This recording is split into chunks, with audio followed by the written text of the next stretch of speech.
So let's talk about the difference between an abstinence-based treatment for alcohol addiction versus the Sinclair method. So many of you probably already know what abstinence type of treatments look like for alcohol addiction, where the first step is really to abstain from the alcohol. And the belief is really that you can never touch alcohol again. You have to abstain for the rest of your life because one drink will turn into a binge. So with abstinence-based treatments, people are typically required to detox from the alcohol or just quit drinking and then not touch alcohol again and work some type of recovery program like the 12 steps. This is how we've been treating alcohol addiction for the better part of the last century, at least here in the United States.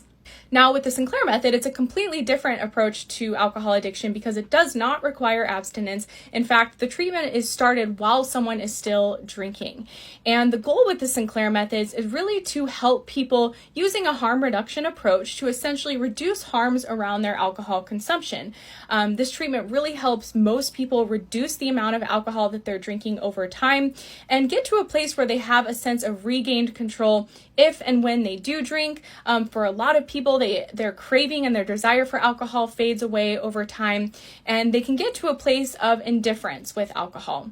With the Sinclair method, abstinence is not required because what happens for a lot of people, most of us in fact, is that they can get to a place where they have regained control over alcohol. So if someone wants to do this treatment with a goal or a desire to be a moderate drinker, it's definitely possible through this treatment, again, because of how it's working to essentially help someone unlearn the behavior of alcohol addiction using the medication naltrexone, following the protocol of the Sinclair method, which is to take naltrexone 1 hour before drinking. So that is the biggest difference between an abstinence-based treatment versus the Sinclair method, is that the Sinclair method is not abstinence-based. In fact, someone is still drinking alcohol on this treatment, with the goal to really reduce their consumption and get to a place where they're drinking at safer levels, or get to a place where they're able to go alcohol-free because their brain gets healed and restored and is no longer addicted to alcohol. Now, the challenge with abstinence-based treatments is something known as the alcohol deprivation effect. This is a well-researched phenomenon which shows that when someone has an alcohol addiction and they abruptly quit drinking, what happens is that their brain goes into deprivation mode because it's being starved of the reward that it's used to getting from alcohol. That's why alcohol is so addictive, because it's so rewarding for our brain.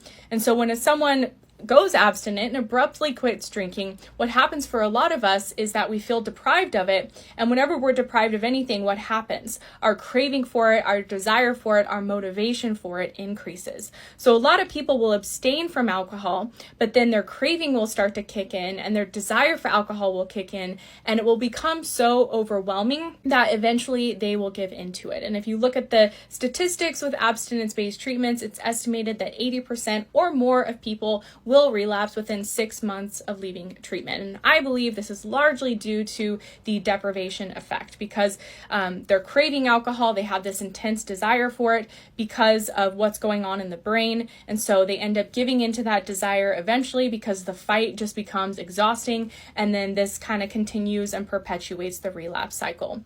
What the deprivation effect also showed is that when somebody is deprived of alcohol and then they return to drinking again, they will tend to binge on the alcohol at a rate up to 15 times more than when they were drinking before. And again, you can think about this like if you're being deprived of water and you're super thirsty and you finally get your hands on a glass of water, you will probably binge it or chug it. And something that's also important to know is that the part of the brain that is impacted by an alcohol addiction is a very powerful, primitive part of the brain that really overrides any logic or reason.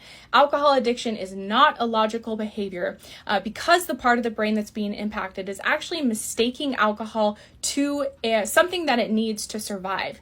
And the reason that it's doing that is because of the flood of endorphin reward and pleasure that the brain gets from alcohol. It's far beyond anything else that we get in life. And so when the brain gets used to having that reward from alcohol, and then all of a sudden it's gone, it feels like it's being starved of something that it needs to survive. And again, that's why the craving increases and people are more likely to binge afterward. And so I hope this explains for you what the difference is between an abstinence-based treatment for alcohol addiction and the challenges that can come with it, like the alcohol deprivation effect, versus the Sinclair Method as a treatment protocol that is really geared to help people to start treatment by reducing their drinking over time, to repair what's going on in the brain, the neural pathways that are driving the alcohol addiction in the first place, and help someone get to a place where they are drinking at safe, moderate levels, or get to a place where they're able to more easily go alcohol free because their brain has been repaired and they're no longer craving or desiring alcohol. The end goal of the Sinclair Method is called pharmacological extinction of the alcohol addiction, which essentially means the addiction has been reversed inside of the brain. And when that happens, it becomes really easy for most of us to become indifferent to alcohol, where we're drinking here and there, maybe socially, but we're never binge drinking. And other people like myself end up going alcohol free just because we become so uninterested in alcohol. So you can learn more about the Sinclair Method as always and get started with the link in my profile, or all my videos on here are about it. Bye for now.